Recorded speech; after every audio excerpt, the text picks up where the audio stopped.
about astronomy. I learned everything there was to know about astronomy. I memorized how big the planets were, and how far apart, and how many moons, and all that sort of thing. One thing, by the way, puzzled me. Some books that said the sun was 100 times bigger than the Earth. And then some other books that said it was 1,000,000 times bigger. Now, if it had said, in one book 100, and another 104, I could have lived with that. I think somebody's rounding off. But 100 and 1,000,000, that's a problem. It wasn't until much later I realized that one book was talking about the ratio of their diameters, which is 100 to 1, and the other was talking about the ratio of their volumes, which is 1,000,000 to 1. And it all works out because volumetrical is a cubic affair. If you cube 100, you'll get 1,000,000.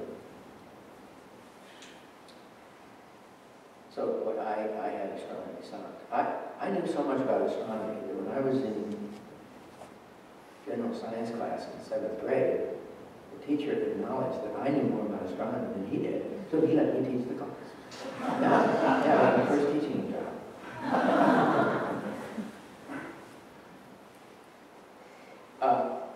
And then that book, again, it inspired an interest in dinosaurs. I love dinosaurs. I know what they look like and all these fancy names and stuff. My mother, at that time, had a monthly bridge club, and I loved bridge club day because a bunch of ladies would come over to play bridge. And you know, when you play bridge, after a while, one of the players at the table is designated the dummy. Now, this is not a reflection on their intellectual capacity. It just means they're not going to play. A capital. So I would wait till the dummy was picked, and then I would go over and I would nail that person, and I would give her a major lecture on my latest discoveries in the field of dinosaurs.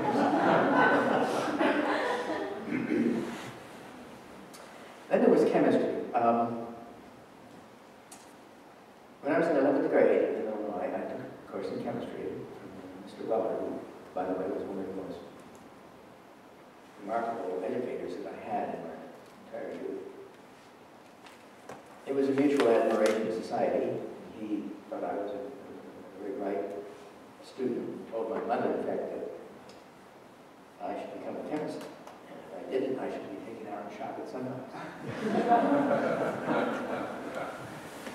But in the middle of the year, we went to New York, and I had another chemistry teacher who was one of the worst, arrogant son of a bitch.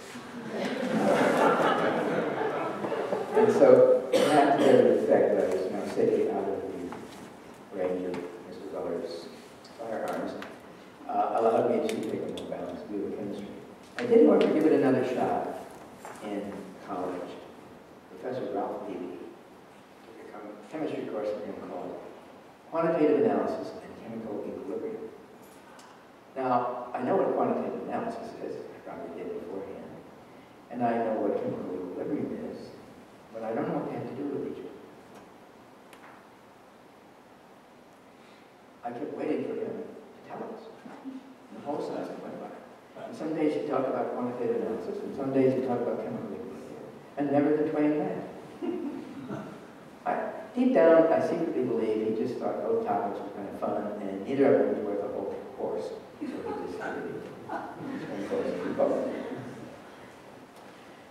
But his worst sin was the final exam, the qualitative analysis part. We went into the laboratory. He gave us a test tube full of some undisclosed material. We had 3 hours to figure out what it was. He did tell us that the cation part was one of 8 choices, and the anion part was one of 8 choices. Now, there's nothing wrong with that as a final exam in qualitative analysis courses, except for one thing. We had to do this all without references. No books, no notes. You had to memorize it. I mean, this was huge. Can you imagine? If you do these experiments, you got 8 possibilities. There's going to be 7 junction points. There's going to be a tree with 128 nodes in it. We had to memorize this. And that's, by the way, for each of the anions and the cations. And the rule was, you got both parts, you got an A, you got one right, you got a C, you got an A right, you got an F. So I got a C. And I can still remember to this day why I got a C. Because at a certain one, I was supposed to add sulfuric acid. I knew that, and I did. But it was supposed to be 18 molar sulfuric acid, and I added 6 molar. So my litmus paper didn't turn color, and I missed that particular substance. But it doesn't make an exam.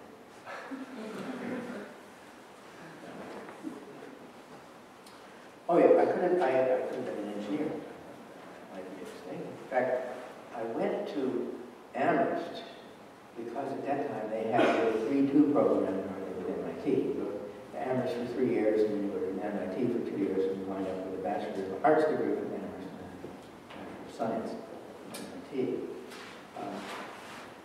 I had a very distinguished record in high school. So that was going to my class. I had a perfect score on my math, college boards, national scholarship, and so on. So I pretty much could choose where I went to college. As a boy, I always thought I'd go to Princeton, in part because I didn't have a family connection to Princeton. My grandfather's brother had started a leather goods store in downtown Princeton, right on Nassau Street across from the campus, called Luttmann's Luggage. And it's still there, although it's no longer in my family's hands. I guess the new owners kept the name because they liked the alliteration. And then the other reason I was attracted to Princeton is that's where my boyhood hero, Albert Einstein, was. He was not at the university, he was at the Institute for Advanced Study, but that was equivalent. But he died in 1954, so that was not quite as urgent for me as it had been. So although there were other factors, I chose to go to with the thought of possibly becoming an engineer. Well, the summer after my freshman year, and again the following summer, I worked for an engineering company that manufactured navigation equipment for airplanes. And I found out what engineers do, and I decided I didn't want to do that. Oh, and I forgot to tell you why I gave up astronomy. I found out what they do. They hang around drafty observatories all night, and they spend all day crunching numbers, and boring. Keep in touch, let me know if you discover something interesting. You might want to do something. So there I was at Amherst College, liberal arts college. I was enjoying the hell out of it. Just getting to do everything.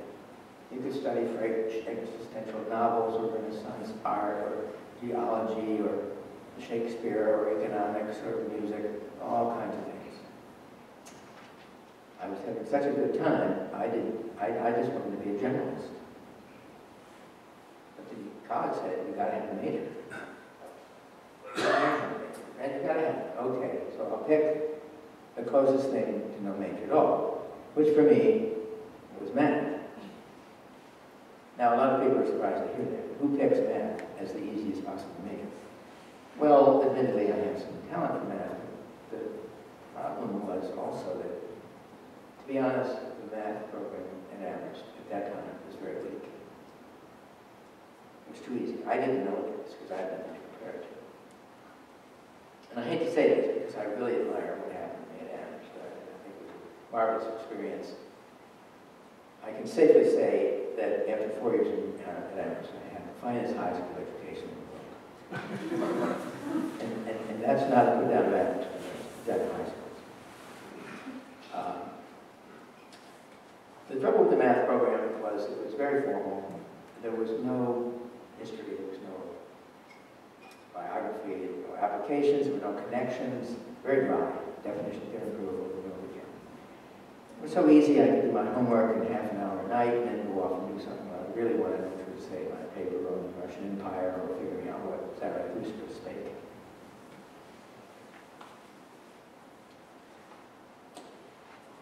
So, I didn't discover how weak this was until I graduate school. I went to Stanford and they said, what?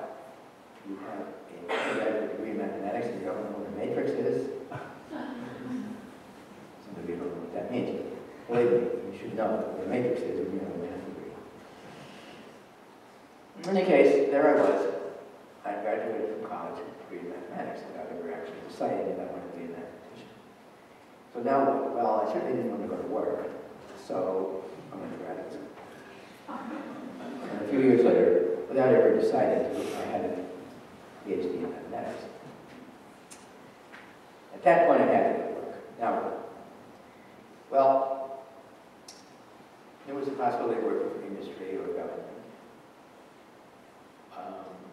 Many people are interested in hiring mathematics folks, not so much because of the mathematics they know, but because of the mental training they have. In order to get a math degree, you've got to be very, very organized, and you've got to be very sharp, you've got to be able to read with understanding and write with clarity, and you've got to be able to solve problems creatively and so on.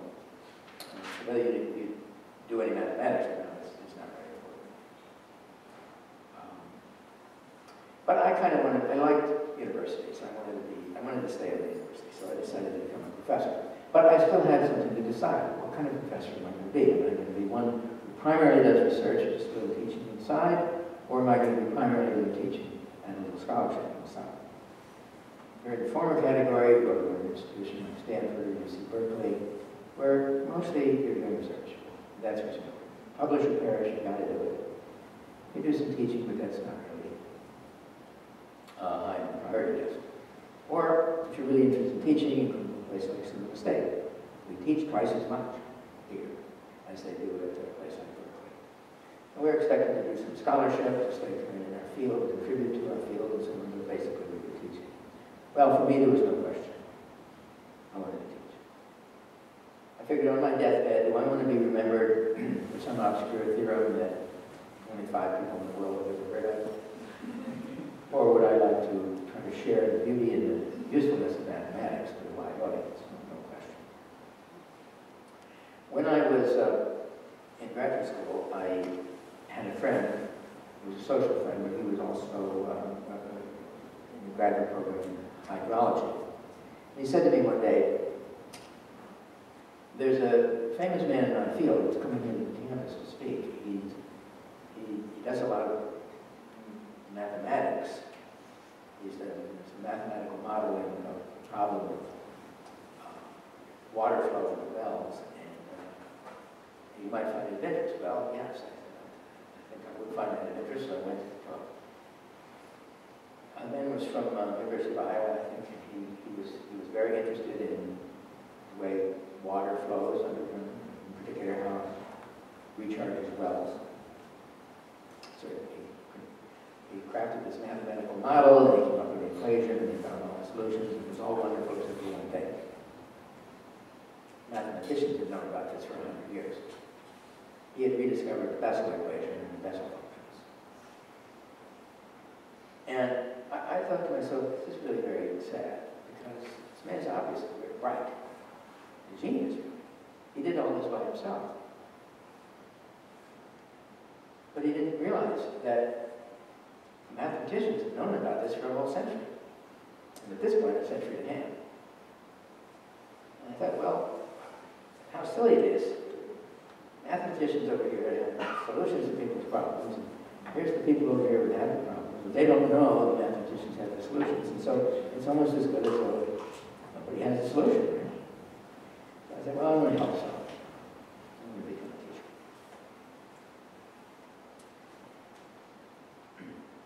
Permit me another digression at this point. I'm going to talk about, I mentioned that I had a mini career in financial planning in the early 80s. I was hired to that job because I had a PhD in mathematics. The entire time I worked there, however, I never used any mathematics that I learned in graduate school. In fact, I don't think I ever used any that I had learned as an undergraduate either. I was doing high school mathematics. Why did they need me? Well, probably they'd all studied mathematics. They didn't understand it. They didn't have the courage to use it. As I said before, the mathematicians are often hired just because of their ability to organize and to think and to solve problems. But there's an interesting story about this job. I was hired originally on a month-to-month basis. About 3 months in, before I tell you that, I should explain how this company was organized. They had some people who were called financial planners, but they weren't really planners. They were the people that met with the clients. And they talked to the clients about their goals and objectives and what their problems were, and they got all sorts of data about their financial situation. And they sent it to the back room where it was processed, and eventually a plan came out, and these planners explained it to the clients. So I don't know why they were called planners, because they didn't do any planning. Maybe because the clients preferred to talk to somebody called a planner. Planning was always in the background. Well, about 3 months after I started working with this company, the director of planning got busted for marijuana. And the company decided they couldn't have him anymore. So they wanted me to be director of planning, which I happily accepted, except there was one strange thing. Just before Christmas, I got laid off. And to this day, I don't have any idea what they were thinking of in doing that, because now they didn't have anybody running the back shop. So I took a temporary position at the Anchorage Community College, teaching full-time for the spring term, replacing somebody who was on leave. But about a month into that, they called me up and they're desperate. We got to have you back. All these plans are piling up in the back room and nobody's doing anything. We need you. I said, well, you should have thought of that. So I'm teaching now. I can't come. I can't do this. I'll be free in May. Oh, no, oh my God, I need you now. How about one day a week? Well, they finally talked me into it. One day a week, but it turned into 3. So it was a very busy time, teaching full-time, really about half time, working for this financial plan. Anyway, that was a very strange thing. But another strange thing was, I couldn't find any records of any plans that anybody had ever done. I mean, I thought, well, give me some that you've done already so I can use them as models. Give me the manual. I never saw one. And that's another thing I've never been able to understand. What were they doing before I got the stuff? So I started writing plans. The first one was very hard. The second one was not so hard. Third, fourth, fifth, sixth, they got easier. And then I finally realized that I was saying the same things over and over again to various people, often with little variations. So I eventually developed a system that I was very proud of. I identified about 18 to 20 different topics on which we might want to talk to these people. And for each one, anywhere between 1 and 5 different kinds of things we might want to say. And of course, we had to fill in the blanks with particulars about the names of children or the name of their employer, so they were dead. So I set it up so it would all be done on a word processor. I just give this list to the secretary, and I said, well, 1C, 2A, 3B, so on, fill in the blanks with these numbers, and she could plan. In fact, I eventually set it up so that it was even easier, because we had all that information in the computer file.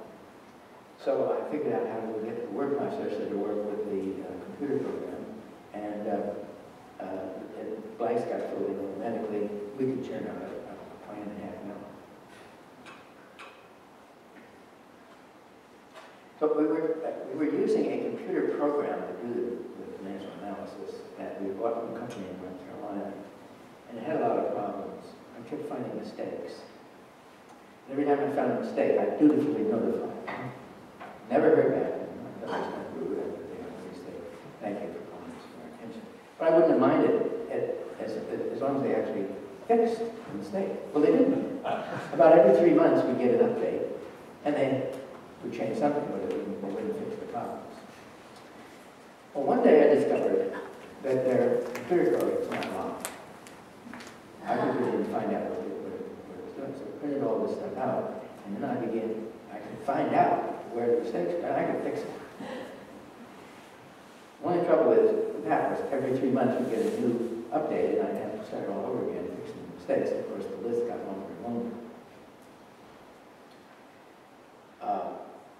There were certain problems with this program that were systemic, and I couldn't begin to fix them. In North Carolina, apparently financial planners had only 2 kinds of clients: married couples with or without children, and single individuals. The concept of a single parent didn't seem to occur. The concept of a couple living together but not married didn't occur. Gay couples, of course, nobody in those days, gay couples didn't get married.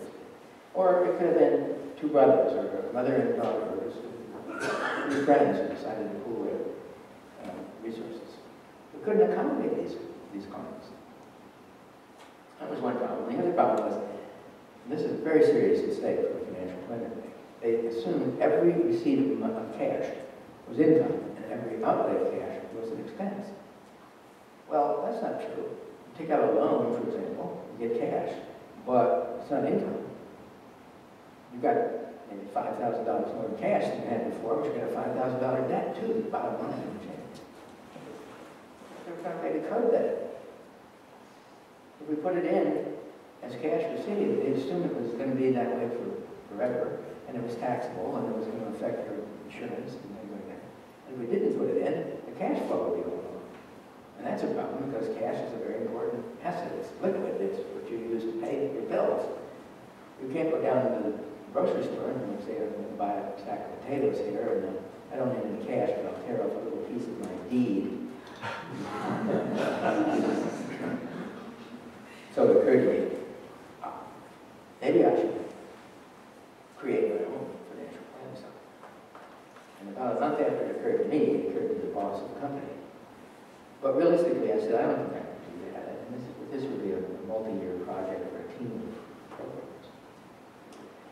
Well, it turns out I was too pessimistic. About a year after I got back here to the States, a friend of mine named Dennis, who had been one of the planners, called me up and said, I'm going into business for myself, but I need your help. As you know, I have some strengths and weaknesses. I'm a good people person, a terrible number person. I need you to help me install this software. So I went up there, and good thing I got there when I did, because I saved you from wasting a lot of money when I used this program. There's no bias, send it back. He said, okay, thank you, but he said, I'm opening my office next Monday, and I got clients coming in. Please help me, save me, do something.